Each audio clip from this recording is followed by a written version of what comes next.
السلام علیکم ورحمۃ اللہ وبرکاتہ۔ الصراط المستقیم کورس میں آپ سب کو خوش آمدید ہے۔ اہلاً و سہلاً مرحبا۔ آج کا ہمارا نیو لیسن ہے پارا 10۔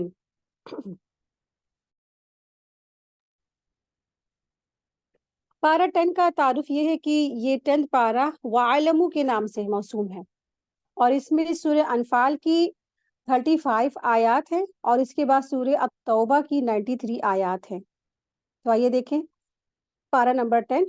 نحمده ونصلي على رسوله الكريم اما بعد فاعوذ بالله من الشيطان الرجيم بسم الله الرحمن الرحيم رب اشرح لي صدري ويسر لي امري واحلل عقدة من لساني يفقهوا قولي رب زدنا علما آمین یا رب العالمین۔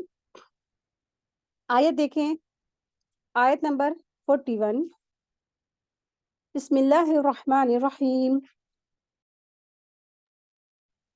وَاعْلَمُوا أَنَّمَا غَنِمْتُم مِّن شَيْءٍ فَأَنَّ لِلَّهِ خُمُسَهُ وَلِلرَّسُولِ وَلِذِي الْقُرْبَى وَالْيَتَامَى وَالْمَسَاكِينِ وَابْنِ السَّبِيلِ إِن كُنتُمْ آمَنتُم بِاللَّهِ وَمَا أَنزَلْنَا على عبدنا يوم الفرقان يوم التقى الجمعان والله على كل شيء قدير۔ اور اے مسلمانوں، جان لو کہ تم جو کچھ بھی مال غنیمت حاصل کرو تو اس میں سے 5واں حصہ یقیناً اللہ کے لیے ہے اور رسول کے لیے ہے، اور رشتہ داروں، یتیموں، مسکینوں اور مسافروں کے لیے ہے، اور اگر تم اللہ پر ایمان لائے ہو اور اس پر جو ہم نے اپنے بندے پر فیصلے کے دن اتارا ہے، جس دن 2 فوجوں میں ٹکراؤ ہوا، اور اللہ تعالیٰ ہر چیز پر خوب قدرت رکھتا ہے۔ تو یہاں پر دراصل اللہ سبحانہ تعالیٰ اس آیت میں فرما رہے ہیں کہ مال غنیمت کی تفصیل کا بیان ہے کہ مال غنیمت کیا ہوتا ہے۔ اس کے بھی ہم لوگ دیکھیں گے کہ آخر یہ مال غنیمت کیا ہے۔ مال غنیمت کی جو ڈیوائڈنگ ہے، تقسیم ہے، اس کے بارے میں تفصیل سے یہاں بیان فرمایا گیا ہے۔ مال غنیمت کا 5واں حصہ اللہ اور اس کے رسول صلی اللہ علیہ وسلم کے لیے ہے، اور اس حصے کو خمس کہتے ہیں عربی میں۔ تو عربی میں اسے خمس کہتے ہیں، اور یہ 5واں حصہ کہلاتا ہے، اور اس حصے کو اللہ کے رسول صلی اللہ علیہ وسلم اپنے قرابت داروں اور اس کے علاوہ یتیموں، محتاجوں اور مسافروں کی مدد کے لیے خرچ کریں گے۔ اللہ کے رسول صلی اللہ علیہ وسلم کی وصال کے بعد یہ حصہ بیت المعمول میں جمع ہوگا، اور ریاست اسے مستحقین یعنی کہ جو مستحق ہوتے ان پر خرچ کرے گی۔ باقی 4 حصے مجاہدین میں تقسیم کیے جائیں گے۔ جو مجاہد اپنی سواری لائے تھے تو اسے سواری کا بھی حصہ دیا جائے گا۔ تو یہاں پہ اللہ سبحانہ تعالیٰ فرما رہے ہیں وَعْلَمُوا، اور جان لو، انما غنمتم، کہ جو بے شک تم نے غنیمتیں حاصل کی ہیں۔ تو غنیمتم سے مراد دراصل غنیمتیں ہیں۔ اب غنیمت سے مراد کیا ہے؟ غنیمت سے مراد وہ مال ہے جو کافروں پر لڑائی میں فتح اور غلبہ حاصل ہونے کے بعد ان سے حاصل ہو۔ جیسے جب جنگ بدر ہوئی تھی اور کیا ہوتا، مسلمانوں کی زبردست فتح ہوئی تھی، اور پھر کیا ہوا، ان کو بہت ساری مال غنیمت ان کے ہاتھ آیا، خزانہ ہاتھ آیا، بہت سارا مال دولت ان کے ہاتھ لگی۔ تو یہ کیا تھا؟ اللہ تبارک تعالیٰ نے مسلمانوں کے لیے اسے حلال کیا ہوا تھا، اس سے پہلی جو امتیں تھیں ان کے اوپر حرام تھا۔ تو پہلی امتوں کے لیے اس کے لیے طریقہ تھا کہ جب جنگ ہونے کے بعد کافروں سے حاصل کیا ہوا سارا مال ایک جگہ کلیکشن کیا جاتا تھا، ایک جگہ ڈھیر کیا جاتا تھا۔ آسمان سے پھر آگ آتی تھی اور اسے جلا کر راکھ کر ڈالتی تھی، لیکن اللہ تبارک تعالیٰ نے اسے امت مسلمہ کے لیے یہ جو ہے مال، اس مال غنیمت کا جو مال ہے اسے حلال کر دیا ہے، اور جو مال بغیر لڑائی کے صلح کے ذریعے یا جزیہ وغیرہ سے وصول ہو اسے مال فے کہا جاتا ہے۔ یعنی جو مال بغیر لڑائی کے صلح یا جزیہ کے ذریعے سے وصول ہو اسے مال فے کہا جاتا ہے، مال فے۔ ٹھیک ہے، مال غنیمت کیا ہے؟ جو لڑائی کے ذریعے سے جنگ میں مقابلہ کرنے کے بعد، دشمنوں پر غلبہ ہونے کے بعد مال جو حاصل ہو اسے مال غنیمت کہتے ہیں، لیکن جو مال بغیر لڑائی کے ہاتھ آ جائے اسے مال فے کہتے ہیں۔ تو تقسیم سے پہلے کسی سپاہی کو کوئی چیز اگر اپنے پاس رکھنے کی اجازت نہیں ہے، یعنی کہ جو مال غنیمت ہے اس کا کیا ہو جائے گا، اس کا بٹوارا ہوگا، 5 حصے لگائے جائیں گے، ٹھیک ہے. جو 5واں حصہ رسول اللہ صلی اللہ علیہ وسلم کا ہوگا اور اس میں بھی کیا ہوں گے، 5 حصے لگیں گے، اسے خمس کہتے ہیں. تو جو مال غنیمت حاصل ہوں گی اس کے 5 حصے لگیں گے. تو لیکن کیا کہا گیا کہ تقسیم سے پہلے کسی بھی جو سپاہی یا مجاہد ہے کوئی بھی چیز اپنے پاس رکھنے کی اجازت نہیں ہے. اگر کوئی ایسا کرے گا تو یہ خیانت یعنی کہ چوری ہوگی. من شیء سے مراد یہ ہے کہ جو کچھ بھی یعنی تھوڑا ہو یا زیادہ قیمتی ہو، یعنی کہ یا تو ایک سوئی کے برابر ہی کیوں نہ ہو، چاہے یا پھر بہت قیمتی سونے کے قالین کیوں ہی نہ ہو. تو کچھ بھی ہو، قیمتی ہو یا معمولی، جو کیا ہے سب کو جمع کر کے اور ضابطے کے مطابق اس کو تقسیم کیا جائے گا. یعنی کہ ایک جو ہے نا ذرہ برابر بھی کوئی اس میں سے تقسیم سے پہلے کچھ نہیں لے سکتا ہے.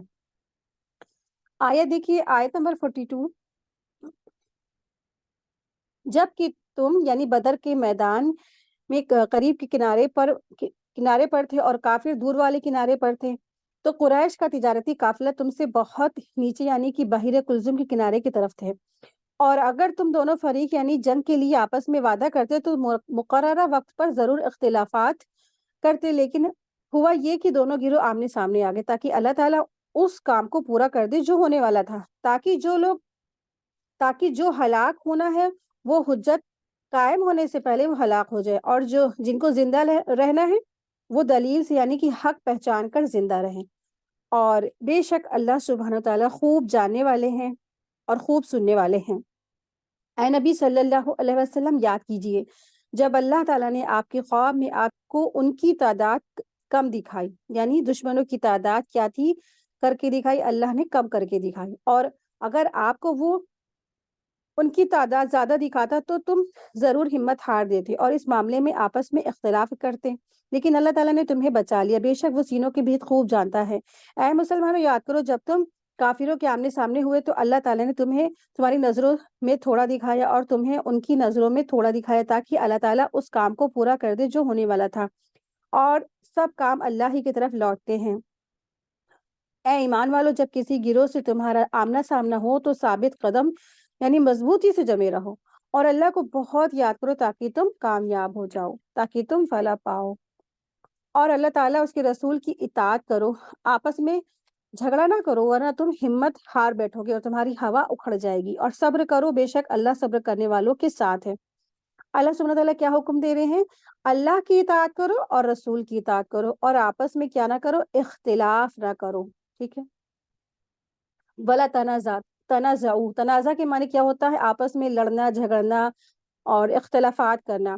تو اس کا ورنہ کیا ہو جائے گا، نتیجہ بھی بتا دیا، ورنہ کیا ہوگا، تمہاری ہوا سب کے مطلب نکل جائے گی، تم سب کی ہوا نکل جائے گی. تو اس سے مراد یہ ہوتا ہے تمہارا رعب اور دبدبہ ختم ہو جائے گا، تمہاری کوئی قوت اور کوئی طاقت نہیں باقی رہے گی. تم خالی کیا ہوگے، ڈھول میں جیسے پول ہوتا ہے نا، یا جیسے غبارہ ہوتا تو کتنا بڑا سا لیکن اندر سے کیا پورا خالی ہوتا ہے، ایسے ہی تم بھی ہو جاؤ گے، تمہاری ہوا نکل جائے گی. تو بالکل آج سیم وہی سچویشن ہے مسلمانوں کی، ہے تو اتنی بڑی تعداد میں لیکن کیا ہے، ہمت ہار بیٹھے ہیں اور ہوا نکل چکی ہے.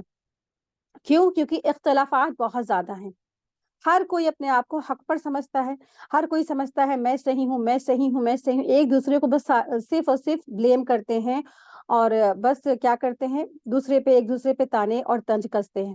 تو اس لیے کہا اللہ نے کہ اختلافات نہ کرو ورنہ تمہاری ہوا کیا ہے، اکھڑ جائے گی اور تم ہمت ہار بیٹھو گے. اور کیا کرنا ہے، لیکن تمہیں صبر کرنا ہے، بے شک اللہ تعالیٰ صبر کرنے والوں کے ساتھ ہے. آیت 47 دیکھیں.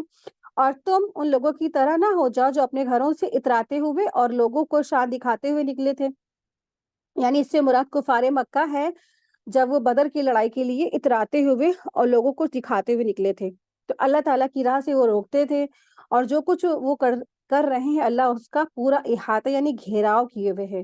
اور یاد کرو جب شیطان نے ان کے اعمال ان کے لیے سجا کر پیش کیے کہ وہ کہنے لگا کہ آج لوگوں میں سے کوئی تم پر غالب نہیں آ سکتا اور بے شک میں تمہارا ساتھی ہوں.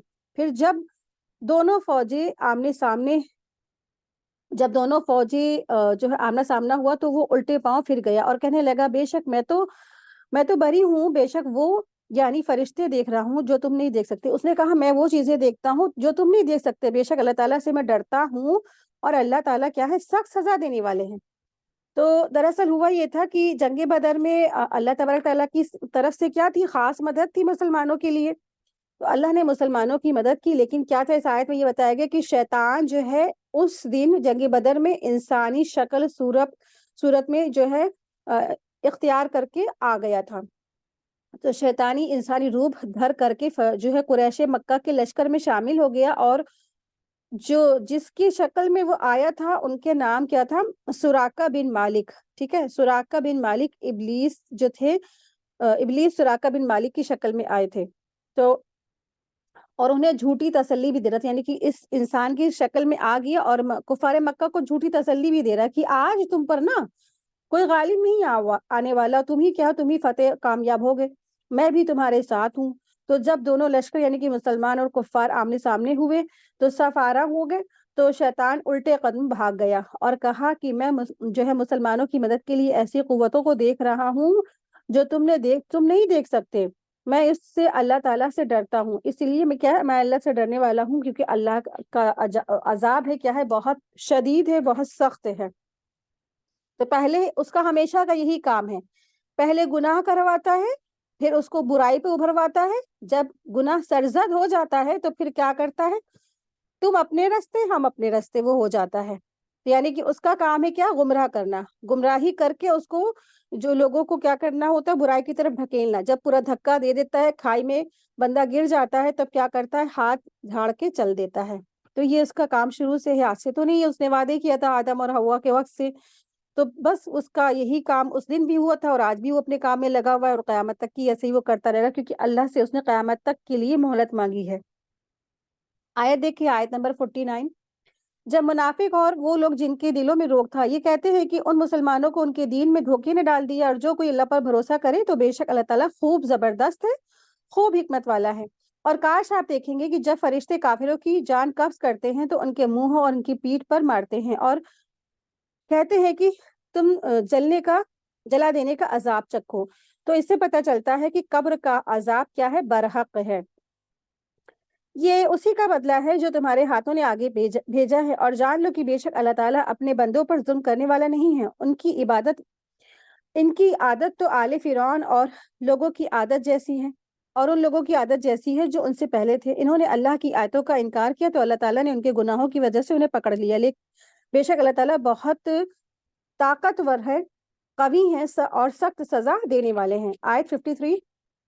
یہ اس لیے کہ بے شک اللہ تعالیٰ کوئی نعمت جو اس نے کسی قوم کو بخشی ہو نہیں بدلتا ہے، یہاں تک کہ وہ خود ہی اپنے دلوں کی حالت بدل ڈالے. اور بے شک اللہ خوب سننے والا ہے، خوب جاننے والا ہے. ان کی عادت آل فرعون اور ان لوگوں کی عادت جیسی ہے جو ان سے پہلے تھے. انہوں نے اپنے رب کی آیتوں کو جھٹلایا تو ہم نے انہیں ان کے گناہ کی وجہ سے ہلاک کر دیا، اور ہم نے آل فرعون کو غرق کر دیا، اور وہ سب ظالم تھے. بے شک زمین پر چلنے والے میں سے اللہ کے نزدیک بدترین یہ لوگ ہیں جنہوں نے کفر کیا اور وہ ایمان نہیں لاتے.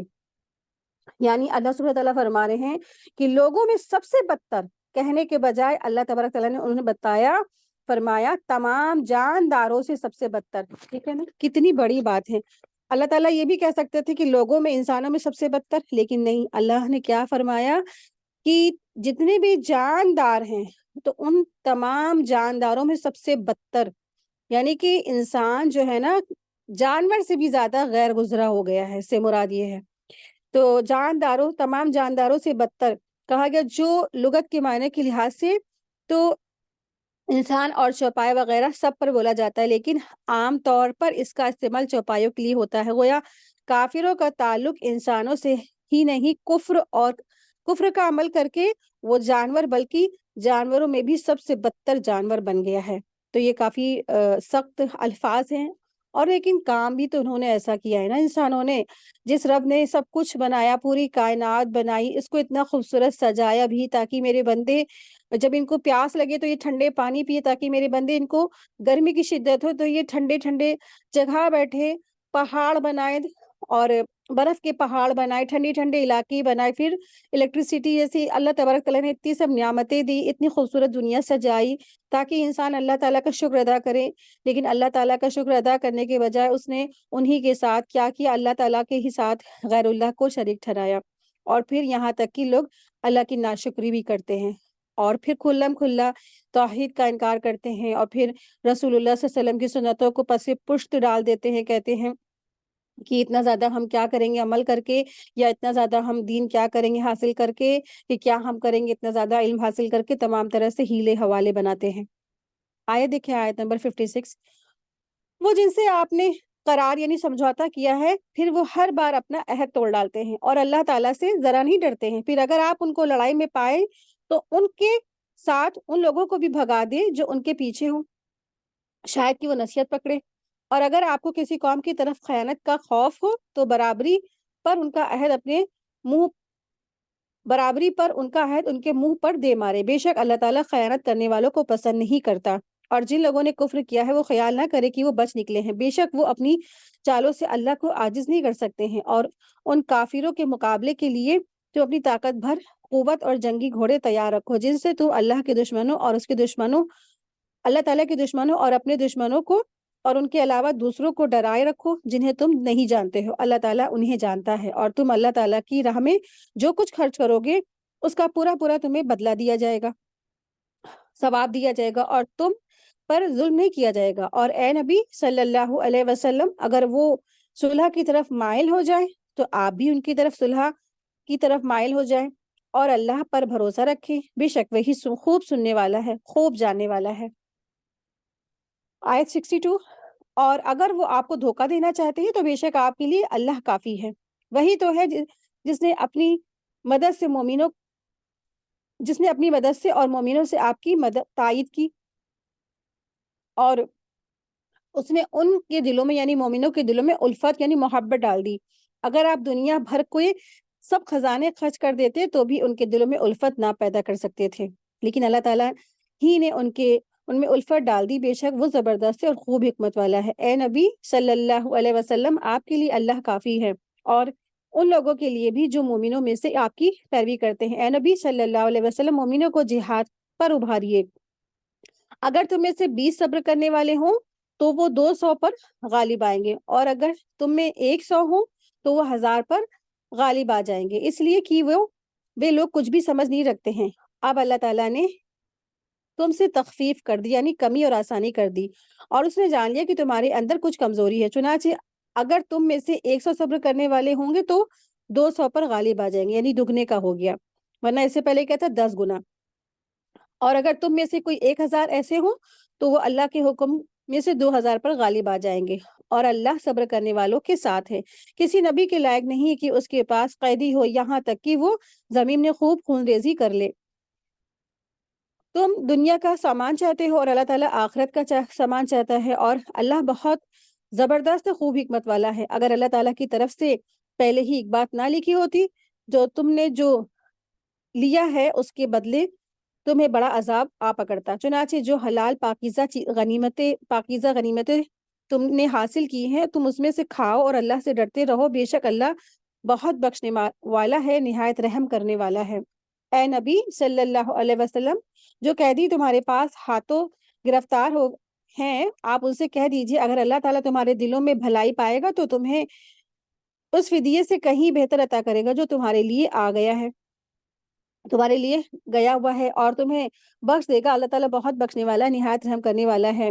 اے نبی صلی اللہ علیہ وسلم، اگر وہ آپ سے خیانت کرنا یعنی دغا بازی کرنا چاہیں تو پہلے ہی اللہ تعالیٰ سے دغا وہ کر چکے ہیں، پھر انہیں تمہارے قبضے میں دے دیا گیا، اور اللہ تعالیٰ خوب سننے والا ہے، خوب جاننے والا ہے۔ بے شک جو لوگ ایمان لائے ہیں اور انہوں نے ہجرت کی اور اپنے مال اور اپنی جانوں کے ساتھ اللہ کی راہ میں جہاد کیا، اور جنہوں نے ان کو جگہ دی ہے اور ان کی مدد کی ہے تو وہ ایک دوسرے کے حمایتی ہیں، اور جو لوگ ایمان لے آئے ہیں مگر انہوں نے ہجرت نہیں کی، ان کی حمایت سے تمہیں کوئی غرض نہیں ہے یہاں تک کہ وہ ہجرت کریں، اور اگر وہ تم سے دین کے معاملے میں مدد مانگے تو تم پر مدد لازم ہے، مگر اس قوم کے خلاف نہیں جن کے اور تمہارے درمیان کوئی سمجھوتا ہو، اور تم جو کام کرتے ہو اللہ خوب دیکھ رہا ہے اس کو۔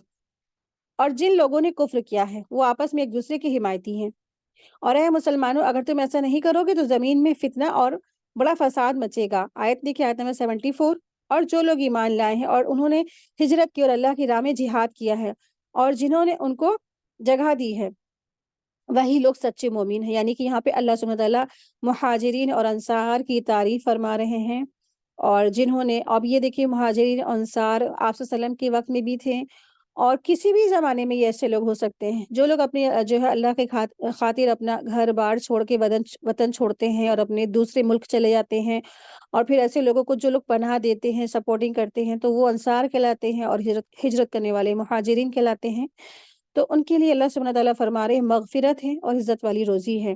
اور جو لوگ بعد میں ایمان لائے اور انہوں نے ہجرت کی اور تمہارے ساتھ مل کر جہاد کیا تو بھی وہ تمہی میں سے ہیں، اور اللہ تعالیٰ کی کتاب میں رشتہ دار آپس میں ایک دوسرے کے زیادہ حقدار ہے، بے شک اللہ ہر چیز کو خوب جاننے والا ہے. سورہ توبہ. سورہ توبہ کے کئی ایک نام ہیں، اور مفسرین اس کے کافی نام بتاتے ہیں، لیکن زیادہ مشہور دو نام ہیں. ایک توبہ نام ہے اس کا، اس لیے کیونکہ اس میں بعض مومنوں کی توبہ کا قبول ہونے کا واقعہ ہے. دوسرا نام اس کا برات ہے، اس لیے کہ اس میں مشرکینوں سے برات کا اعلان ہے. یہ قرآن مجید کی واحد صورت ہے جس میں اس کے سٹارٹنگ میں کیا ہے، آغاز میں بسم اللہ الرحمن الرحیم نہیں ہے. کیوں؟ کیونکہ کچھ مفسرین کہتے ہیں پہلی چیز تو اللہ نے لکھوائی نہیں، اور پھر جب اللہ نے حکم نہیں دیا تو پھر اسی لیے آپ صلی اللہ علیہ وسلم نے نہیں لکھوائی. ٹھیک ہے، یہ سب اللہ تبارک تعالیٰ کی طرف سے ہے. اور پھر کیا ہے، مفسرین کہتے ہیں کہ یہ سورہ انفال کا ہی کنٹینیوشن، یعنی کہ اسی کے مضامین کیا ہے، وہی ایک جیسے یکساں ہے، اور اسی لیے نہیں ہے. تو سورہ انفال اور سورہ التوبہ ان دونوں کے مضامین میں بڑی یکسانیت یعنی کہ برابری پائی جاتی ہے. تو یہ جو سورہ ہے گویا سورہ انفال کا ہی کیا ہے، تتمہ ہے، پارٹ ہے، بقیہ پارٹ ہے. تو غالباً اسی لیے رسول اللہ صلی اللہ علیہ وسلم نے اس کے شروع میں بسم اللہ الرحمن الرحیم درج نہیں کروائی، اور آپ صلی اللہ علیہ وسلم کی اتباع میں صحابہ رضی تعالی عنہ نے بھی اس میں بسم اللہ تحریر یعنی لکھوائی نہیں. اور یہ 7 بڑی صورتوں میں سے ہیں. تاہم اگر کوئی شخص سورہ توبہ سے ہی اگر تلاوت کا آغاز کر رہا ہو تو بسم اللہ پڑھ سکتا ہے. اے مسلمانوں، جن مشرکوں سے تم نے عہد کر رکھا ہے اللہ اور اس کے رسول کی طرف انہیں صاف جواب ہے. چنانچہ اے مشرکو، تم زمین میں 4 مہینے چل پھر لو اور جان لو کہ تم اللہ کو ہرگز عاجز نہیں کر سکتے ہو، اور یہ کہ اللہ کافروں کو رسوا کرنے والا ہے. اور حج اکبر کے دن اللہ اس کے رسول کی جانب سے لوگوں کے لیے اعلان ہے کہ اللہ اور اس کا رسول مشرکوں سے بری ہے، یعنی ذمہ داری سے بری ہے. لہٰذا اے مشرکو، اگر تم توبہ کر لو تو یہ تمہارے لیے بہتر ہے، اور اگر تم نے حق سے منہ موڑے رکھا تو جان لو کہ تم اللہ کو عاجز نہیں کر سکتے ہو. اور اے نبی صلی اللہ علیہ وسلم، اگر آپ ان کافروں کو دردناک عذاب کی خبر سنا دیجئے. تو آیت نمبر 1 سے آیت نمبر 2 تک اللہ تبارک تعالیٰ فرماتے ہیں کہ یہاں پر اعلان دستبرداری ہے، اور اس میں اس کے رسول صلی اللہ علیہ وسلم کی طرف سے مشرکین جو تھے ان کو جن سے معاہدہ کیے گئے تھے. یعنی یہ اعلان دراصل 9 ہجری کو ہوا، اور ان کو 4 مہینے کی مہلت دی گئی، کفار کو، مشرکین کو، کہ یا تو تم اسلام قبول کر لو یا پھر لڑائی کے لیے تیار ہو جاؤ، یا پھر کیا کرو، ملک چھوڑ دو. ٹھیک ہے، تو 3 ان کو آپشن دیے گئے تھے، اور 4 مہینے کی مہلت دی گئی تھی. یا تم مسلمان ہو جاؤ، یا لڑائی کرو، یا پھر ملک چھوڑ کے باہر جاؤ. کیونکہ اللہ سبحانہ تعالیٰ نے مکہ کو کیا کرنا تھا، وہ سینٹر بنانا تھا، قیامت تک کے لیے توحید کا مرکز بنانا تھا. اب وہاں پر اگر یہ مشرکین رہتے تو پھر کیسے ہو سکتا تھا نا کہ وہاں پر توحید قائم دائم ہوتی. اور آپ صلی اللہ علیہ وسلم دیکھیں 10 ہجری تک کی کیا تھا کہ جو پورا قرآن کریم نازل ہو چکا تھا، اور 9 ہجری میں یہ ایسا فتح مکہ ہوا. تو یہ اللہ سبحانہ تعالیٰ نے ان سب کو کیا تھا، اعلان برات کا حکم ان کے لیے نازل فرمایا. آیت دیکھیں، آیت نمبر 4. لیکن جن مشرکوں سے تم نے عہد یعنی سمجھوتا کیا ہے، پھر انہیں تمہارے حق میں کوئی کمی نہیں کی اور نہ تمہارے مقابلے میں کسی کی مدد کی، تو ان سے مدت کا تک کہ ان کا عہد پورا کرو. یعنی کہ اگر انہوں نے کوئی تمہیں اذیت، تکلیف، پریشانی نہیں پہنچائی ہے تو ان کا جو تمہارا عہد ہے اس مدت تک کی اس کو کمپلیٹ کر لو. بے شک اللہ تعالیٰ متقیوں کو پسند کرتا ہے. پھر جب حرمت والے یعنی کہ مہینے گزر جائے تو تم مشرک لوگوں کو جہاں کہیں بھی پاؤ قتل کر دو. یعنی کہ اب جب ٹائم ختم ہو گیا، اب تم خالی نہیں کر رہے ہو مکہ، یا تو تم مسلمان ہو جاؤ، یا تو تم لڑائی کے لیے تیار ہو، یا تو تم ملک چھوڑو. اب جب تم نہیں ملک چھوڑو گے تو پھر ٹھیک ہے، مسلمان بھی نہیں ہوئے تو پھر آؤ جنگ کرو. تو یہ جنگ کے بارے میں بتایا جا رہا ہے. تو اللہ نے ان سے کہا کہ اگر یہ نہیں خالی کرتے نہیں جاتے تو پھر کیا کرو. مسلمانوں کو حکم دیا کہ تم مشرکوں کو لوگوں کو جہاں کہیں بھی پاؤ قتل کر دو اور انہیں پکڑ لو اور ان کو گھیراؤ کر لو اور ہر طرح سے ان کی گھات لگا کر ان کی طاق میں بیٹھ جاؤ. پھر اگر وہ توبہ کر لے اور نماز قائم کر لے اور زکوٰۃ دے تو انہیں اچھی ان کی جو راہ چھوڑ دو. بے شک اللہ تعالیٰ بہت بخشنے والا ہے, نہایت رحم کرنے والا ہے. اور اے نبی صلی اللہ علیہ وسلم, اگر مشرک میں سے کوئی آپ سے پناہ مانگے تو ان کو پناہ بھی دے دو, یہاں تک کہ وہ اللہ تعالیٰ کا کلام سن لے, پھر اسے اس کی امن کی جگہوں سے پہنچا دو, اس لیے کہ بے شک وہ ایسے لوگ کیا ہے جو علم نہیں رکھتے ہیں. تو ایک اگر جو نان مسلم ہیں وہ آپ کے پاس آئے, آپ کی پناہ مانگے کہ مجھے بچا لو, تو پھر کیا اللہ تبارک تعالیٰ فرما رہے کہ اس کو پناہ بھی دے دو اور اس کی حفاظت کی جگہ تک اس کو پہنچا دو. کیونکہ کیوں ایسا کرنا ہے؟ کیونکہ یہ کیا ہے, لا علم لوگ ہیں, یہ علم نہیں رکھتے ہیں. تو ان کو کچھ دین کی بات پہنچاؤ, تبلیغ کرو. ایسا نہیں کرنا ہے کہ تم نے بات نہیں پہنچائی اور اللہ کا پیغامات نہیں پہنچایا, بس ہندو ہیں ان کو مارو قتل کرو, ایسا نہیں. ان کے تک کیا کرنا ہے, بات پہنچانی ہے. آپ صلی اللہ علیہ وسلم نے تقریباً 13 سال تک ان کی طرف کیا کی, اللہ کا پیغامات پہنچاتے رہے. 1 سال نہ 2 سال, جبکہ 13 سال اللہ کے رسول صلی اللہ علیہ وسلم نے تبلیغ کی. ٹھیک ہے. تو اگر کوئی ایسا آتا ہے اور وہ مانگتا ہے امان, تو اس کو دے دیا جائے اور پھر اس کو اس کی حفاظت کی جگہ اس کے گھر تک اس کو چھوڑایا بھی جائے. لیکن دشمنان اسلام کو یہ آیتیں نہیں دکھتی ہیں. ان کو وہ آیتیں دکھتی ہیں جہاں پہ اللہ نے حکم دیا ہے ان کافروں کو لڑاؤ, جو ہے قتل کرو, لڑو جھگڑو, ان کو مارو, ان کو قتل کر دو, جہاں بھی پاؤ قتل کر دو. انہی آیتوں کو وہ ہائی لائٹ کرتے ہیں. تو آیت دیکھیے, آیت نمبر 7. بھلا مشرکوں کے لیے اللہ اور اس کے رسول کے نزدیک کوئی عہد کیوں کر ہو سکتا ہے سوائے ان لوگوں کے جن سے تم نے مسجد حرام کے قریب عہد لیے تھا. پھر جب وہ تمہارے ساتھ سیدھے رہے تو تم بھی ان کے ساتھ سیدھے رہو, بے شک اللہ تعالیٰ پرہیزگاروں کو پسند کرتا ہے. آیت 8. کس طرح یعنی مشرکوں سے یہ عہد رہ سکتا ہے سوالیہ انداز میں, تو کس طرح جبکہ ان کا یہ حال ہے کہ اگر وہ تم پر غلبہ پالے تو وہ تمہارے معاملے میں نہ رشتہ داری کا لحاظ کریں گے نہ کسی عہد کا. وہ اپنے منہ سے یعنی اپنی زبان سے تمہیں خوش کرتے ہیں اور ان کے دل انکار کرتے ہیں, اور ان میں سے اکثر نافرمان ہیں. انہوں نے اللہ کی آیتوں کو تھوڑی سی قیمت پر بیچا, پھر اس کے راستے سے روکا. بے شک برا ہے وہ جو کام کرتے ہیں. وہ کسی مومن کے معاملے میں رشتہ داری کا لحاظ کرتے ہیں نہ کسی عہد کا, اور وہی لوگ حد سے گزرنے والے ہیں. پھر اگر وہ توبہ کر لے اور نماز قائم کرے, زکوٰۃ دے, تو وہ بھی تمہارے دینی بھائی ہیں. اور ہم اپنی نشانیاں ان لوگوں کے لیے تفصیل سے بیان کرتے ہیں جو علم رکھتے ہیں. اور اگر وہ اپنے عہد کے بعد اپنی قسموں کو توڑ ڈالیں اور تمہارے دین میں تانے مارے تو کفر کے ان سرداروں سے جنگ کرو, بے شک ان کی قسموں کا اعتبار نہیں, شاید کہ وہ باز آ جائے. تو اللہ سبحانہ تعالیٰ فرما رہے ہیں فقاتلوا ائمہ. ٹھیک ہے, تو کفر کے سرداروں سے جنگ کرو, اللہ سبحانہ تعالیٰ فرما رہے ہیں. تو ائمہ امام کی جگہ ہے, ائمہ امام کی جمع ہے یعنی کہ پلورل ہے. تو ائمہ سے مراد کیا ہے, امام کی یہ جمع ہے, اور اس سے مراد کیا ہوتا ہے, مراد اس سے پیشوا ہیں, لیڈر ہیں, سردار ہیں وغیرہ. تو مطلب یہ ہے کہ اگر یہ لوگ عہد توڑ دیں اور دین میں عیب نکالیں یعنی اس کی برائیاں کریں, تو ظاہری طور پر یہ قسمیں بھی کھائیں تو ان کی قسموں کا کوئی اعتبار نہیں کیا جا سکتا. کفر کے ان پیشواؤں سے لڑائی کرو, ممکن ہے کہ یہ اس طرح اپنے کفر سے باز آ جائیں. آیت 13. کیا تم ان لوگوں سے نہیں لڑو گے جنہوں نے اپنی قسمیں توڑ ڈالی اور رسول کو مکہ سے نکالنے کا ارادہ کیا, اور انہوں نے ہی پہلے پہل تم سے لڑائی شروع کی. کیا تم ان سے ڈرتے ہو حالانکہ اللہ تعالیٰ ہی حقدار ہے کہ اس سے ڈرا جائے, اور تم اس سے ڈرو حالانکہ اللہ تعالیٰ ہی زیادہ حقدار ہے کہ تم اس سے ڈرو, اور اگر تم مومن ہو. یعنی کہ اللہ سبحانہ تعالیٰ فرما رہے ہیں صرف اللہ سے ڈرو اور کسی اور سے نہ ڈرو. اور یہاں پر جب جو ہے نا اس کی طرف اشارہ ہے بِإِخْرَاجِ الرَّسُولِ, اللہ سبحانہ تعالیٰ فرما رہے ہیں وَحَمُّوا بِإِخْرَاجِ الرَّسُولِ, یعنی کہ انہوں نے کیا کیا, انہوں نے ارادہ کیا, انہوں نے پلاننگ کی, انہوں نے سازشیں کی, کنہوں نے, یہ ائماؤں نے رسول اللہ صلی اللہ علیہ وسلم کو نکالنے کی. یعنی کہ اس سے مراد دار الندوہ میں وہ مشورے کی مجلس ہے جس میں مکہ کے جو بڑے بڑے سردار تھے وہ نبی کریم صلی اللہ علیہ وسلم کو جلا وطن کرنے یا قید کرنے یا قتل کرنے کی تمام طرح کی وہ کیا کرے تھے, تجویز کرے تھے, پلاننگ کرے تھے, سب چالیں چل رہے تھے، ان کی سازشوں کی پلاننگ ہو رہی تھی، مشورات ہو رہے تھے. تو اسی کی طرف اللہ سبحانہ تعالیٰ نے فرمایا ہے آیت 14، ان سے لڑائی لڑو، اللہ تعالیٰ انہیں تمہارے ہاتھوں عذاب میں ڈالے گا اور انہیں رسوا کرے گا اور تمہیں ان پر فتح دے گا اور مومنوں کے سینوں کو شفا بخشے گا اور وہ ان کے دلوں کا غصہ دور کرے گا. اور اللہ تعالیٰ جس پر چاہے توجہ فرماتا ہے اور اللہ تعالیٰ خوب جاننے والا ہے، خوب حکمت والا ہے.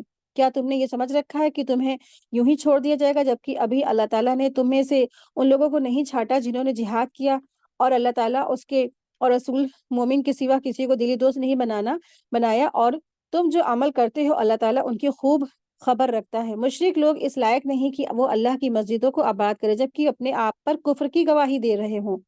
انہی لوگوں کے سب اعمال برباد ہو گئے، وہ ہمیشہ دوزخ میں رہیں گے. اللہ کی مسجدیں تو صرف وہ آباد کرتا ہے جو اللہ اور آخرت کے دن پر ایمان لایا ہو اور اس نے نماز قائم کی ہو اور زکوٰۃ دی ہو، اللہ کے سوا کسی سے نہیں ڈرا. لہٰذا امید ہے کہ یہی لوگ ہدایت یافتہ لوگوں میں سے ہوں گے. کیا تم نے حاجیوں کو پانی پلانا اور مسجد حرام کو آباد کرنا اس شخص کے اعمال کے مانند جیسے یعنی قرار دے رکھا ہے جو اللہ اور آخرت کے دن پر ایمان لایا اور اس نے اللہ کی راہ میں جہاد کیا؟ اللہ کے نزدیک یہ برابر نہیں ہو سکتا ہے اور اللہ ظالموں کو ہدایت نہیں دیا کرتا. جو لوگ ایمان لائے اور انہوں نے ہجرت کی اور اللہ کی راہ میں اپنے مالوں کو اور اپنی جانوں سے جہاد کیا، اللہ کے یہاں ان کا درجہ بہت بڑا ہے، وہی مراد کو پانے والے ہیں. تو رسول اللہ صلی اللہ علیہ وسلم نے ایمان، نماز اور روزے پر جنت میں داخل ہونے کی بات کی اور آگے فرمایا کہ جنت کے کیا ہیں 100 درجے ہیں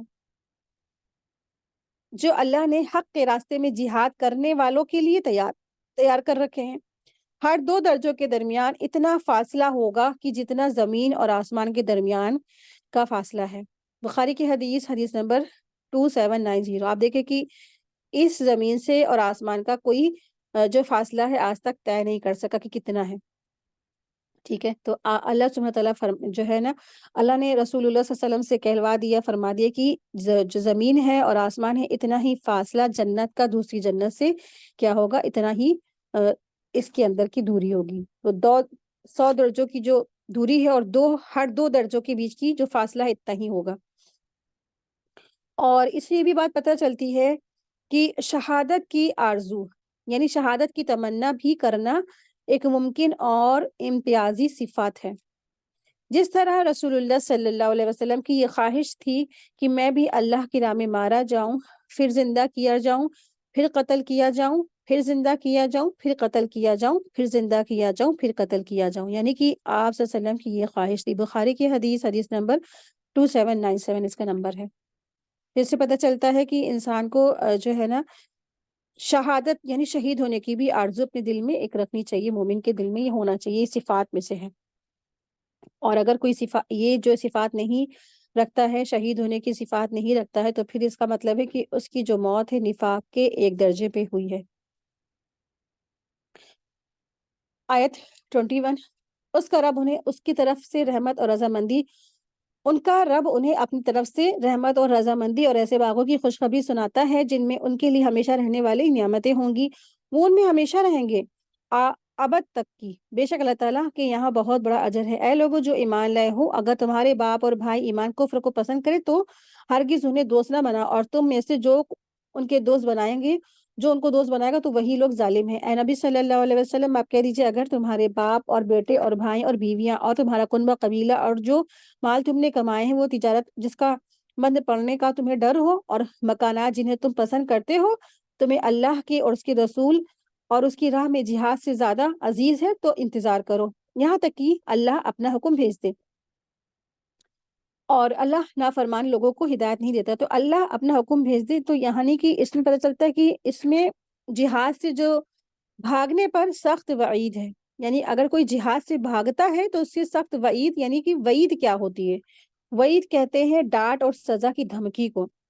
تو سخت وعید کا بیان فرمایا گیا ہے. اللہ کے راستے میں جہاد کو اسلام کی ایک عظیم چوٹی کہا گیا ہے. جہاد سے اسلام کا جو ہے نا قیام عمل میں آتا ہے. اللہ کے کلمے اور لا الہ الا اللہ کو غلبہ حاصل ہوتا ہے. ساتھ ہی اس سے دین کا، اسلام کا پھلنا پھولنا پھیلتا ہے سب طرف. اور جبکہ جہاد کو چھوڑنے سے اسلام کیا ہوتا ہے؟ پامال ہو جاتا ہے. مسلمان انتہائی پستی اور ذلت کی طرف جا گرتے ہیں اور عزت اور سامان سے محروم ہو جاتے ہیں۔ اسلام میں جہاد ایک بہت اہم فریضہ ہے، اور جو اس فریضے کو ادا کرنے کی آرزو نہیں کرتا ہے تو وہ نفاق کی خصلتوں میں سے ایک خصلت کے ساتھ مرتا ہے۔ حضرت ابو ہریرہ رضی اللہ تعالی عنہ نے رسول اللہ صلی اللہ علیہ وسلم کا فرمان ان الفاظ میں بیان کیا ہے: جو اس حال میں مرا کہ اس نے نہ اللہ کے راستے میں جہاد کیا اور نہ اس کے بارے میں کبھی فکر کی، تو وہ نفاق کے ایک شعبے میں مرا۔ صحیح مسلم حدیث نمبر 1910۔ آیت 25۔ یقیناً اللہ تعالیٰ نے بہت سے موقعوں پر تمہاری مدد کی، اور حنین کے دن بھی جبکہ تمہاری کثرت نے تمہیں خوش فہمی میں ڈال دیا تھا، وہ تمہارے کچھ بھی کام نہیں آئی، اور زمین فراخی ہونے کے باوجود تم پر تنگ ہو گئی، پھر تم پیٹ پھیر کر پلٹے۔ پھر اللہ نے اپنے رسول اور مومنوں پر اپنی تسکین نازل کی، اور اس نے ایسے لشکر بھیجے جو تم نہیں دیکھتے، اور جن لوگوں نے کفر کیا انہیں عذاب دیا، اور کافروں کی یہی سزا ہے۔ پھر اس کے بعد اللہ تعالیٰ جس پر چاہے گا توجہ فرمائے گا، اور اللہ تعالیٰ بہت بخشنے والا نہایت رحم کرنے والا ہے۔ اے ایمان والو، مشرک تو ہے ہی پلید، لہٰذا وہ اس برس کے بعد مسجد حرام کے قریب نہ آئیں، اور اگر انہیں تنگ دستی کا خوف ہو تو اللہ چاہے گا تمہیں اور اگر تمہیں تنگ دستی کا خوف ہو تو اگر اللہ تعالیٰ چاہے گا تمہیں اپنے فضل سے غنی کر دے گا، بے شک اللہ تعالیٰ سب کچھ جاننے والا ہے، سب کچھ حکمت والا ہے۔ دراصل بات یہ تھی نا کہ کفار مکہ بہت بڑے تعداد میں بزنس کرتے تھے، امپورٹ ایکسپورٹ کرتے تھے۔ اب وہ سارے کے سارے وہاں سے نکال دیے جائیں گے تو اور یہ آنا ان کا بند ہو جائے گا، تو ہو سکتا ہے کہ صحابہ میں یہ غم پھیلا ہو یا افسوس ہوا ہو کہ اب بزنس ہمارے چوپٹ ہو جائیں گے۔ تو اسی طرف اشارہ ہے کہ پہلی چیز تو کیا ہے، اب مسجد حرام کے اندر یعنی مکہ کے اندر کیا ہے، مشرکوں کا آنا بند، اب مشرک نہیں آ سکتے آج کے بعد سے۔ تو ان مشرکوں کو یہاں پر اللہ سبحانہ تعالیٰ نے پلید کہا ہے، نجاست کہا ہے، ٹھیک ہے، وہ نجس ہیں، اور ان مشرکوں کی نجاست روحانی بھی ہے ان کے اندر اور جسمانی بھی ہے۔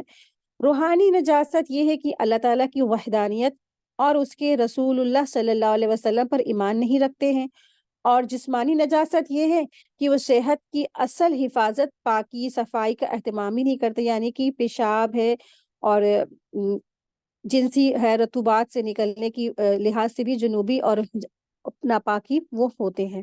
یعنی کہ وہ آپ نے دیکھا ہوگا، یہ کبھی دھیان دیجیے گا کہ یہ لوگ نا جیسے واش روم جاتے ہیں تو جب بھی یورین کرتے ہیں تو اس کے بعد وہ واش نہیں کرتے، بس یوں ہی کھڑے ہو جاتے ہیں۔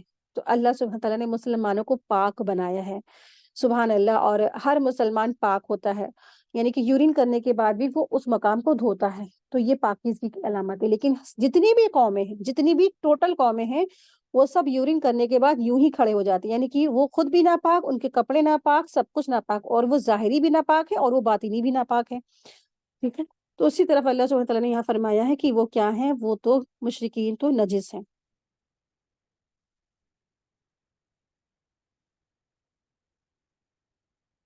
آیت دیکھیں، آیت نمبر 29۔ ان لوگوں سے لڑو جو اللہ تعالیٰ پر اور آخرت کے دن پر ایمان نہیں لاتے ہیں، اور اس چیز کو حرام نہیں ٹھہراتے جسے اللہ نے اس کے رسول نے حرام ٹھہرایا ہو، اور دین حق کو قبول نہیں کرتے ہیں وہ جو اہل کتاب میں سے ہیں، یہاں تک کہ وہ ذلیل ہو کر اپنے ہاتھ سے جزیہ دے دے۔ تو جزیہ ایک ایسا ٹیکس ہے جو غیر مسلم سے وصول کیا جاتا ہے، جو جو مسلمان حکومت ہوتی ہے نا، ان کی جو حفاظت اور امان کی زندگی بسر کرتے ہیں، ٹھیک ہے۔ یہ جو غیر مسلم ہوتے، اگر مسلمانی حکومت کے اندر وہ رہ ہوتے ہیں تو یہ اپنی جان مال کی حفاظت کی وجہ سے، زندگی بسر کرنے کی وجہ سے یہ مسلمانوں کو یہ جزیہ دیتے ہیں، یعنی ٹیکس دیتے ہیں۔ آیت 30۔ اور یہودیوں نے کہا عزیر اللہ کا بیٹا ہے، اور عیسائیوں نے کہا عیسیٰ علیہ السلام اللہ کا بیٹے ہیں۔ یہ ان کے منہوں کی باتیں ہیں، یہ ان کافروں کی بات کی ریس کرتے ہیں، اور ان سے پہلے گزرے ہیں، اللہ انہیں ہلاک کرے۔ یہاں یہ کی بہکے پھرتے ہیں، انہوں نے اللہ تعالیٰ کو چھوڑ کر اپنے علماء و درویشوں کو اپنا رب بنا لیا ہے، اور مسیح ابن مریم کو بھی، حالانکہ انہیں یہی حکم دیا گیا کہ وہ صرف ایک معبود کی عبادت کرے جس کے سوا کوئی معبود نہیں ہے، اور وہ شرک سے پاک ہے جو وہ کرتے ہیں۔ وہ چاہتے ہیں کہ اللہ کو نور کو اپنے منہوں سے بجھا دے، اور اللہ تعالیٰ اپنے نور کو پورا کرنے والا ہے، پورا کر کے رہتا ہے، چاہے کافروں کو برا ہی لگے۔ وہی ہے اللہ جس نے اپنے رسول کو ہدایت اور دین حق کے ساتھ بھیجا تاکہ اسے سب پر غالب کرے، چاہے وہ مشرکوں کو برا ہی لگے۔ اے ایمان والو، بے شک اکثر جو علماء اور درویش لوگوں کا مال ناحق ہی کھاتے ہیں، اور وہ لوگوں کو اللہ کے راستے سے روکتے ہیں، اور جو لوگ سونا چاندی جمع کر کے رکھتے ہیں اور اسے اللہ تعالیٰ کی راہ میں خرچ نہیں کرتے، تو آپ انہیں دردناک عذاب کی خبر دے دیجیے، جس دن مال دوزخ کی آگ میں تپایا جائے گا، پھر اس سے ان کے ماتھوں اور پہلوؤں اور ان کی پیٹھوں کو داغا جائے گا، اور یہ وہ مال ہے جو تم نے اپنے لیے جمع کیا تھا، لہٰذا اب اس کا مزہ چکھو جو تم جمع کیا کرتے تھے۔ یعنی یہاں پر ان لوگوں کے بارے میں وعید ہے جو لوگ اپنے مالوں سے زکوٰۃ نہیں دیتے تھے، مال کو جمع کر کر کے تو رکھتے تھے، لیکن زکوٰۃ واجب ہونے کے بعد بھی وہ اس کی زکوٰۃ نہیں دیتے تھے، تو ان کا مال جو ہے داغ داغ کر ان کے ہی پیشانیوں پیٹھوں کو اسی سے داغا جائے گا۔ آیت دیکھیں، آیت نمبر 36۔ بے شک اللہ تعالیٰ کے نزدیک مہینوں کی گنتی 12 مہینے ہیں۔ اللہ تعالیٰ کی کتاب میں جس دن سے اس نے آسمان اور زمین کو پیدا کیا ہے، ان میں سے 4 مہینے حرمت کے ہیں، حرمت والے، یہی سیدھا دین ہے۔ چنانچہ تم ان مہینوں میں سے اپنے آپ پر ظلم نہ کرو اور تمام مشرکوں سے لڑو جیسے وہ تم سب سے لڑتے ہیں، اور جان لو بے شک اللہ تعالیٰ متقیوں کے ساتھ ہے۔ تو یہاں پہ اللہ سبحانہ تعالیٰ فرما رہے ہیں فی کتاب اللہ یوم، تو فی کتاب اللہ یعنی اللہ کی کتاب ہے، اور اس سے مراد کیا ہے؟ لوح محفوظ۔ فی کتاب اللہ سے مراد یہاں پر لوح محفوظ ہے، یعنی اللہ کی کتاب، اللہ کی جو تقدیر ہے نا، کائنات کی پیدائش سے پہلے ہی دن سے اللہ تعالیٰ نے 12 مہینے مقرر فرمائی ہے، جن میں 4 حرمت والے مہینے ہیں، جن میں لڑائی جھگڑے کی خاص طور پر مناہی ہے۔ اسی بات کو نبی کریم صلی اللہ علیہ وسلم نے اس طرح بیان فرمایا کہ زمانہ گھوم پھر کر اسی حالت پر آ گیا ہے جس حالت پر اس وقت تھا جب اللہ تعالیٰ نے آسمان اور زمین کو پیدا فرمایا۔ سال 12 مہینے کا ہے، جن میں 4 مہینے حرمت والے ہیں اور 3 لگاتار ہیں، ذی القعدہ، ذی الحجہ، محرم، اور چوتھا جو ہے رجب کا ہے۔ بخاری کی حدیث نمبر 4662 ہے، اور مسلم کے حدیث ہے 1679 اس کا نمبر ہے۔ تو زمانہ اسی حالت پر آ گیا، جو حدیث پہ الفاظ ہے نا، آپ صلی اللہ علیہ وسلم نے فرمایا تو زمانہ اسی حالت پر آ گیا۔ اس کا مطلب یہ ہے کہ عرب کے جو مشرک لوگ تھے وہ مہینوں کو کیا کرتے تھے؟ آگے پیچھے کر دیتے تھے، یعنی کہ 10 دن وہ یا تو گھٹا دیتے تھے یا بڑھا دیتے، اپنی مرضی کے مطابق وہ مہینوں کو آگے پیچھے کر دیتے تھے۔ تو نسی اس کو کہتے ہیں، اس طرح سے وہ اس کو گھما پھرا دیتے تھے، اور اس طرح سے وہ اللہ سبحانہ تعالیٰ نے فرمایا کہ کیا ہے، اب اللہ کے رسول سے کہلوا دیا، جب فتح مکہ ہوا اور آپ صلی اللہ علیہ وسلم نے بڑا سا خطبہ دیا، تو اسی خطبے کا یہ الفاظ ہیں، آپ صلی اللہ علیہ وسلم نے فرمایا کہ اب زمانہ کیا ہو گیا، اسی حالت پر آ گیا، یعنی اللہ سبحانہ تعالیٰ نے جس حالت پر اس کو مقرر کیا ہوا ہے۔ اب اس میں کوئی بھی جھوٹ مکار شامل نہیں ہے کہ جو کفار مکہ کیا کرتے تھے اپنے فائدوں کے لیے، وہ جو ہے کیا کرا کرتے تھے، اپنی مرضی سے چاند بتاتے تھے کہ چاند کی اتنی ہے، اتنی ہے، اتنی، اپنی مرضی سے وہ مہینے گھٹا بڑھا دیتے تھے۔ آیت دیکھیں، آیت نمبر 37۔ بلا شبہ کسی مہینوں کو آگے پیچھے کر دینا کفر میں ذاتی ہے، یہی بات یہاں پہ اللہ سبحانہ تعالیٰ نے مینشن کیا ہے، جو ان کی عادت تھی کفار مکہ کی۔ تو بلا شبہ کسی مہینے کو آگے پیچھے کر دینا کفر میں ذاتی ہے، اس کی وجہ سے کافر گمراہ کیے جاتے ہیں، وہ ایک سال اسے حلال کر لیتے ہیں اور ایک سال اسے حرام کر دیتے، تاکہ ان مہینوں کی گنتی پوری کرے جو اللہ نے حرام ٹھہرائے ہیں۔ وہ حلال ٹھہرا لیتے جسے اللہ نے حرام ٹھہرایا ہے، اور ان کے برے اعمال انہیں بھلائی دکھائی دیتے ہیں، اور اللہ تعالیٰ کافروں کو ہدایت نہیں دیتا ہے۔ اے ایمان والو، تمہیں کیا ہو گیا جب تم سے کہا جاتا ہے کہ اللہ کی راہ میں نکلو تو تم زمین پر ڈھیر ہو جاتے ہو؟ کیا تم آخرت کو چھوڑ کر دنیا کی زندگی پر ریچھ گئے ہو؟ چنانچہ دنیا کی زندگی کا فائدہ تو آخرت کے مقابلے میں بہت حقیر ہے، بہت ہی چھوٹا ہے، اور اگر تم نہیں نکلو گے تو اللہ تعالیٰ تمہیں دردناک عذاب دے گا اور تمہاری جگہ کسی اور قوم کو لے آئے گا، اور تم اس کا کچھ بھی نہیں بگاڑ سکو گے، اور اللہ تعالیٰ ہر چیز پر خوب قادر ہے۔ اگر تم اس نبی کی مدد نہیں کرو گے تو تحقیق اللہ تعالیٰ نے اس کی مدد کی جب کافروں نے اس کو نکال دیا، یعنی کہ اللہ سبحانہ تعالیٰ فرما رہے ہیں مومنوں سے کہ اگر تم اس نبی یعنی صلی اللہ علیہ وسلم کی مدد نہیں کرو گے تو تحقیق اللہ تعالیٰ نے اس کی یعنی کہ نبی صلی اللہ علیہ وسلم کی اس وقت مدد کی جب کافروں نے اس کو مکہ سے نکال دیا تھا۔ وہ 2 میں سے دوسرا تھا، یعنی دوسرے کس کی بات کی جا رہی ہے؟ ان کے ساتھ ابو بکر رضی اللہ عنہ تھے، جبکہ وہ دونوں غار میں تھے، تو یعنی غار ثور کا یہاں پہ ذکر ہے۔ تو وہ غار ثور میں تھے، اور جب وہ نبی اپنے ساتھی یعنی حضرت ابو بکر سے کہہ رہے تھے غم نہ کر، یقیناً اللہ ہمارے ساتھ ہے، ٹھیک ہے، لا تحزن ان اللہ معنا، یہ کس نے کہا تھا؟ رسول اللہ صلی اللہ علیہ وسلم نے۔ پھر اللہ تعالیٰ نے اس پر اپنی سکینت یعنی اطمینان، تسلی نازل کی، اور ایسے لشکروں کو سے مدد کی جنہیں تم نے نہیں دیکھا، اور اس نے کافروں کی بات کو پست کر دیا، اور بات تو اللہ تعالیٰ ہی کی بلند ہے، اور اللہ تعالیٰ بہت زبردست خوب حکمت والا ہے۔ تم ہلکے بھی نکلو اور بوجھل بھی، اور اپنے مال اور اپنی جان سے اللہ تعالیٰ کی راہ میں جہاد کرو، یہ تمہارے لیے بہتر ہے اگر تم علم رکھتے ہو۔ اگر مال غنیمت حاصل ہونے کے قریب اور سفر ہلکا ہوتا تو منافق آپ کے ساتھ ضرور چلتے، لیکن انہیں فاصلہ دور نظر آیا، اور اب وہ اللہ تعالیٰ کی قسمیں کھائیں گے کہ اگر ہم طاقت رکھتے تو تمہارے ساتھ ضرور نکلتے۔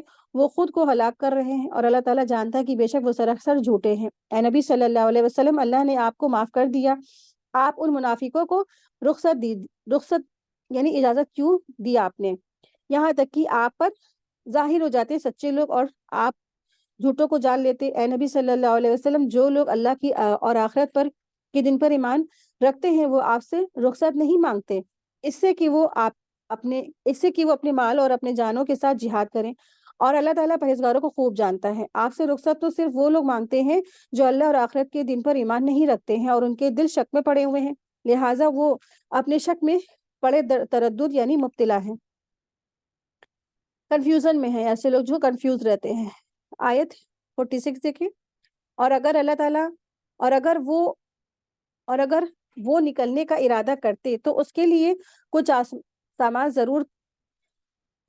ضرور تیار کرتے، لیکن اللہ تعالیٰ کو ان کا اٹھنا پسند نہیں تھا، اس لیے اس نے انہیں سست کر دیا اور ان سے کہہ دیا کہ بیٹھنے والوں کے ساتھ بیٹھے رہو۔ اور اگر وہ منافق تمہارے ساتھ نکلتے بھی تو وہ تمہارے لیے خرابی ہی بڑھاتے اور تمہارے اندر فتنہ ہی کھڑا کرنے کی ان کی خواہش لیے دوڑے پھرتے، اور تم میں سے بعض ان کے جاسوس ہے، اللہ تعالیٰ ظالموں کو خوب جانتا ہے۔ اے نبی صلی اللہ علیہ وسلم، یقیناً انہوں نے اس سے پہلے بھی فتنہ پھیلانا چاہا تھا اور آپ کے معاملات بگاڑنے کی کوشش کی تھی، یہاں تک کہ حق آ گیا اور اللہ تعالیٰ کا حکم غالب ٹھہرا، جبکہ وہ ناپسند ہی کرتے رہے، اور ان میں سے کوئی آپ سے کہتا ہے کہ مجھے رخصت یعنی رعایت دے دیجیے اور فتنے میں نہ ڈالیے، سن لو وہ فتنے میں تو پڑ چکے ہیں اور بے شک جہنم کافروں کو گھیرنے والی ہے۔ اے نبی صلی اللہ علیہ وسلم، اگر آپ کو کوئی بھلائی پہنچتی ہے تو انہیں بری لگتی ہے، اور اگر آپ پر کوئی مصیبت پڑتی ہے تو وہ کہتے ہیں کہ ہم نے تو اپنے معاملے میں پہلے احتیاط برتی تھی، اور خوش لوٹ جاتے ہیں۔ اے نبی صلی اللہ علیہ وسلم، کہہ دیجئے ہمیں تو صرف وہ مصیبت جو پہنچے گی جو اللہ تعالیٰ نے ہمارے لیے لکھ دی وہی ہمارا کارساز ہے، اور مومنوں کو اللہ تعالیٰ ہی پر بھروسہ کرنا چاہیے۔ اے نبی صلی اللہ علیہ وسلم، آپ کہہ دیجئے تم ہمارے حق میں دو بھلائیوں میں سے ایک یعنی کہ فتح یا شہادت کا انتظار کرتے ہو، اور ہم تمہارے حق میں یہ انتظار کرتے ہیں کہ اللہ تمہیں اپنے پاس سے عذاب دے یا ہمارے ہاتھوں یعنی کہ عذاب دلوا، چنانچہ تم بھی انتظار کرو، بے شک ہم بھی تمہارے ساتھ منتظر ہیں۔ اے نبی صلی اللہ علیہ وسلم، آپ کہہ دیجئے تم خوشی سے خرچ کرو یا ناخوشی سے، تم سے ہرگز قبول نہیں کیا جائے گا، بے شک تم نافرمان لوگ ہو۔ اور ان کے خرچ کیے ہوئے مال قبول کیے جانے میں صرف یہ بات رکاوٹ ہے کہ انہوں نے اللہ کے ساتھ اور اس کے رسول کے ساتھ کفر کیا، اور وہ نماز کے لیے سست ہو کر آتے ہیں اور وہ ناگواری سے خرچ کرتے ہیں، ٹھیک ہے۔ تو یہاں پر منافقوں کی کچھ صفات اللہ سبحانہ تعالیٰ نے بتائی ہے، وَلَا يَأْتُونَ الصَّلَاةَ إِلَّا وَهُمْ كُسَالَىٰ، کہ وہ نماز کے لیے آتے ہیں سستی کرتے ہوئے آتے ہیں، اور وَلَا يُنْفِقُونَ إِلَّا وَهُمْ كَارِهُونَ، اور وہ ناگواری سے ہی خرچ کرتے ہوئے آتے ہیں، یعنی خرچ کرنا ان کو مجبوری ہوتا ہے، اب چونکہ انہوں نے مسلمان ہونے کا دعویٰ کیا لیکن اندر سے تو وہ کافر تھے، اب وہ انہیں مجبوراً اللہ کی راہ میں خرچ کرنا پڑ رہا تو بالکل ناگواری سے۔ لیکن آج ہم سب مسلمان، بہت سارے مسلمان ایسے جو بظاہر سے مسلمان ہیں لیکن جب ان سے کہا جاتا ہے اللہ تعالیٰ کی راہ میں دیجیے تو بالکل ناگواری سے دیتے ہیں، یا دے بھی دیتے ہیں تو 10-20 روپے یا 50 روپے، حالانکہ اپنی خواہشات پہ اپنے گھر کے معاملات پر تو لاکھوں لاکھ انسان اڑاتا ہے نا۔ تو یہاں پر کافی چیزیں معلوم ہوتی ہیں، اللہ سبحانہ تعالیٰ فرما رہے ہیں وہ نماز کے لیے سستی ہو کر آتے ہیں، تو اس سے معلوم ہوا کہ نماز میں سستی کرنا منافقوں کی کیا ہے، ایک صفات ہے، منافقوں کا طریقہ ہے اور عادت ہے۔ رسول اللہ صلی اللہ علیہ وسلم نے فرمایا، فجر اور عشاء کی نماز سے بڑھ کر منافقوں پر اور کوئی نماز بھاری نہیں، لیکن اگر انہیں معلوم ہو جائے کہ ان دونوں میں کس قدر اجر اور ثواب ہے تو مسجدوں میں ضرور آئیں، چاہے وہ انہیں سورین کیبل یعنی گھسٹتے ہوئے آنا پڑے۔ رسول اللہ صلی اللہ علیہ وسلم نے یہ بھی فرمایا، بلا شبہ میں نے ارادہ کیا کہ مؤذن کو تکبیر کہنے کا حکم دوں، پھر وہ تکبیر کہے، اور میں کسی آدمی کو حکم دوں کہ وہ نماز میں لوگوں کی امامت کرائیں، پھر میں آگ کے انگارے لے کر ان لوگوں کو جو نماز کے لیے نہ نکلتے ہوں ان کو ان کے گھروں سمیت جلا ڈالوں۔ یہ بخاری کی حدیث نمبر 657 اس کا نمبر ہے۔ اللہ اکبر! اتنی بڑی جو ہے نا آپ صلی اللہ علیہ وسلم کا غضب اور غصہ ان لوگوں پر ہے جو نماز یعنی مرد حضرات جو نماز جماعت سے نہیں پڑھتے ہیں، ٹھیک ہے، اپنے گھروں میں پڑھ لیتے ہیں، تو اسی لیے کیا ہے، مردوں کے لیے ضروری ہے کہ وہ نماز با جماعت مسجد میں جا کے پڑھیں۔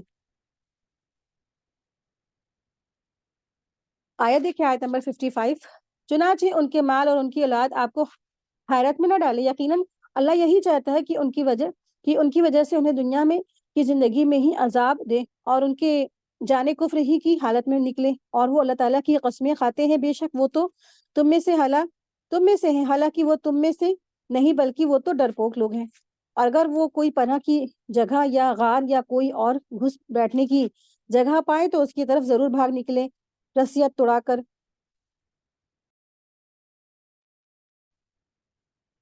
آیت 57 سوری آیت نمبر دیکھیں، آیت نمبر 58 ہے۔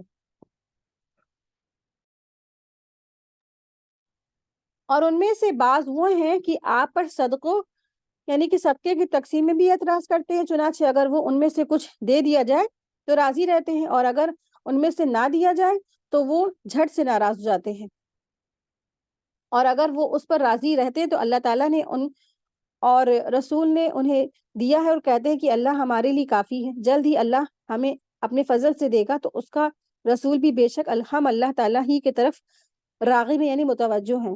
زکوٰۃ تو صرف فقیروں، مسکینوں اور ان اہلکاروں کے لیے ہے جو اس پر مقرر ہیں، اور ان کے لیے جن کی دلداری مقصود ہے، اور گردنیں چھڑانے اور قرض داروں کے لیے، اور اللہ کی راہ میں مسافروں میں، اور یہ اللہ تعالیٰ کی طرف سے فرض ہے، اور اللہ خوب جاننے والا ہے، حکمت والا ہے۔ اور ان منافقوں میں سے بعض وہ ہیں جو نبی کو تکلیف دیتے ہیں اور کہتے ہیں کہ وہ تو صرف کان ہیں، یعنی ہر ایک کی سن لیتے اور مان لیتے ہیں۔ اس طرح سے جو ہے نا منافقوں نے آپ صلی اللہ علیہ وسلم کے بارے میں کیا ان کا نام رکھا کہ ان کو کان کہتے تھے، تو آپ کہہ دیجئے وہ تمہارے لیے خیر کا کان ہے، وہ اللہ تعالیٰ پر یقین رکھتا ہے اور مومنوں کی بات پر یقین رکھتا ہے، اور تم میں سے جو ایمان لائے ان کے لیے رحمت ہے، اور جو لوگ اللہ کے رسول کو تکلیف دیتے ہیں ان کے لیے دردناک عذاب ہے۔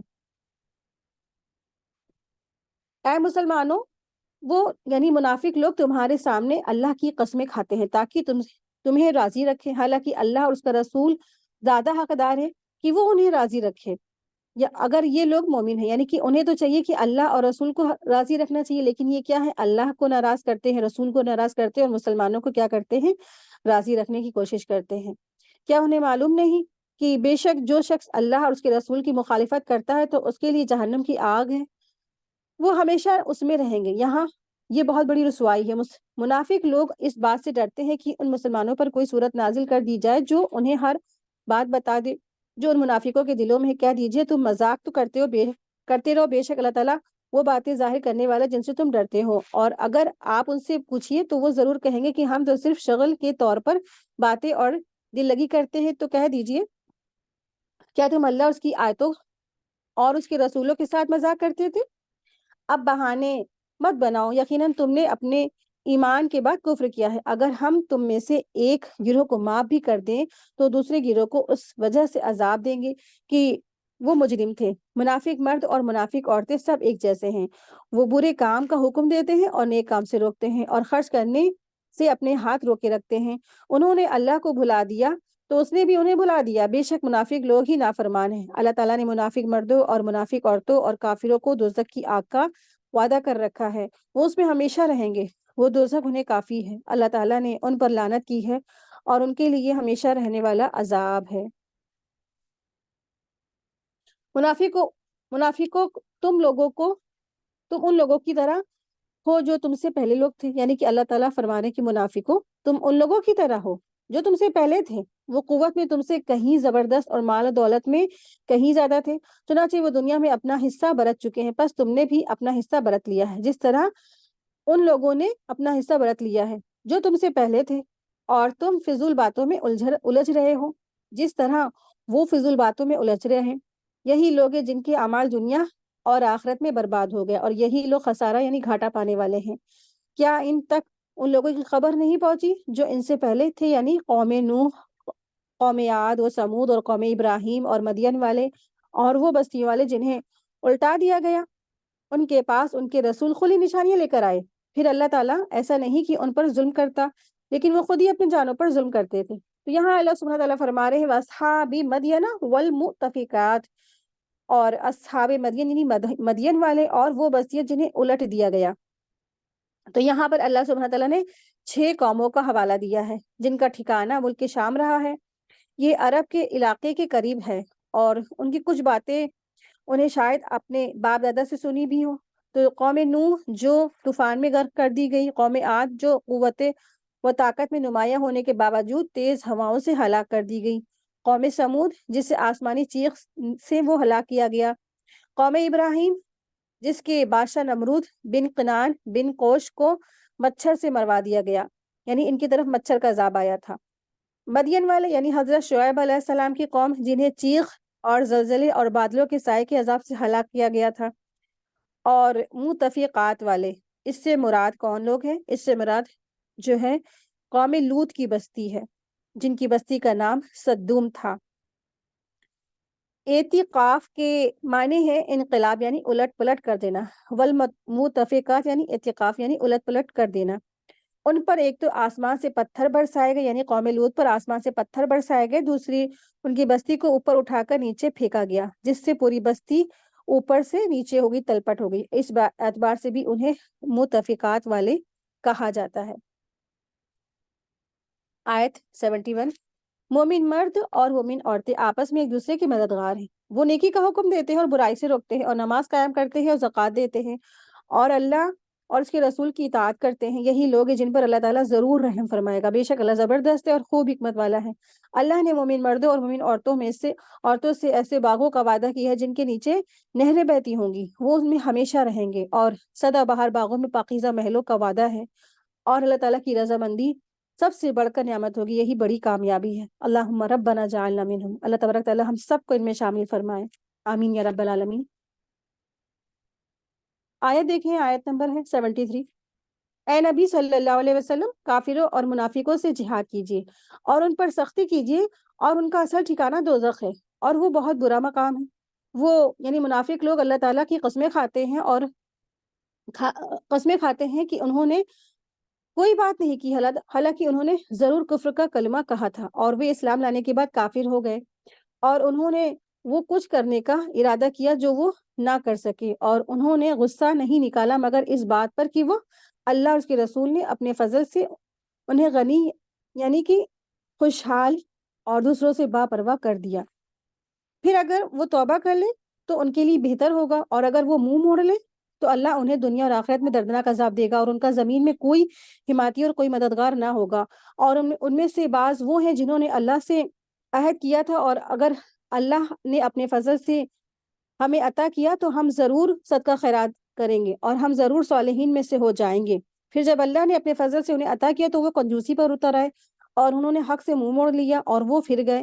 پھر اللہ تعالیٰ نے ان کے دلوں میں نفاق ڈال کر سزا دی کہ اس دن تک کے لیے کہ جب وہ اللہ کے حضور حاضر ہوں گے، اس لیے کہ انہوں نے اللہ سے جو وعدہ کیا تھا اس کے خلاف ورزی کی، اس لیے کہ وہ جھوٹ بولتے تھے۔ کیا یہ لوگ نہیں جانتے کہ بے شک اللہ تعالیٰ ان کے بھیدوں کو اور ان کی سرگوشیوں کو جانتا ہے، اور بے شک اللہ تعالیٰ غیب کی باتوں کو خوب جانتا ہے؟ جو لوگ تان کرتے ہیں یعنی کہ برائی کرتے ہوئے باتیں کٹیلی باتیں کرتے ہیں، یعنی تانے طنز کرتے ہیں اور کھلے دل کے ساتھ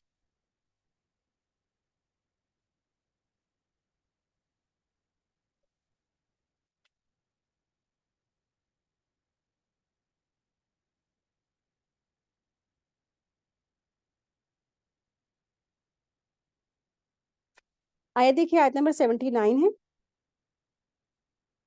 جو لوگ تان کرتے ہیں کھلے دل سے خیرات کرنے والے مومنوں پر صدقے کے بارے میں اور ان پر بھی جو اپنی محنت مزدوری کے سوا کچھ نہیں رکھتے ہیں تو وہ ان کا مذاق اڑاتے ہیں، اللہ بھی ان کا مذاق اڑائے گا اور ان کے لیے دردناک عذاب ہے۔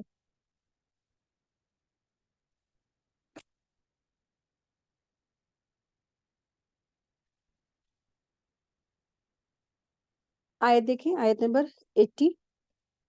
اے نبی صلی اللہ علیہ وسلم، آپ ان کے لیے بخشش مانگے یا نہ مانگے برابر ہے۔ اگر آپ ان کے لیے 70 بار بھی بخشش مانگیں گے تو اللہ تعالیٰ انہیں نہیں بخشے گا، یہ اس لیے کہ انہوں نے اللہ تعالیٰ اور اس کے رسول کے ساتھ کفر کیا، اور اللہ تعالیٰ نافرمان لوگوں کو ہدایت نہیں دیتا ہے۔ جو لوگ پیچھے چھوڑ دیے گئے وہ رسول اللہ صلی اللہ علیہ وسلم کے پیچھے اور اپنے بیٹھ رہنے پر خوش ہوئے، اور انہیں برا لگا کہ اپنے مالوں اور اپنی جانوں سے اللہ کی راہ میں جہاد کرے، اور انہوں نے کہا کہ سخت گرمی میں کوچ نہ کریں گے، کوچ نہ کرو۔ اے نبی صلی اللہ علیہ وسلم کہہ دیجئے جہنم کی آگ اس سے کہیں زیادہ گرم ہے، کاش کہ وہ بات سمجھتے۔ چنانچہ انہیں چاہیے کہ وہ تھوڑا ہنسیں اور روئیں زیادہ، اور ان کی اعمال کی جزا کے بدلے میں جو وہ کماتے تھے۔ اے نبی صلی اللہ علیہ وسلم، پھر اگر اللہ آپ کو واپس لے آئے اور ان منافقوں کے کسی گروہ کی طرف پھر وہ آپ سے جہاد پر نکلنے کی اجازت مانگے تو کہہ دیجئے کہ تم اب میرے ساتھ کبھی نہیں جہاد پر نکلو گے اور نہ کبھی بھی میرے ساتھ مل کر دشمن سے لڑو گے۔ تم پہلی بار پیچھے بیٹھ رہنے پر راضی ہو گئے تھے، اب بھی پیچھے رہنے والوں کے ساتھ بیٹھے رہو۔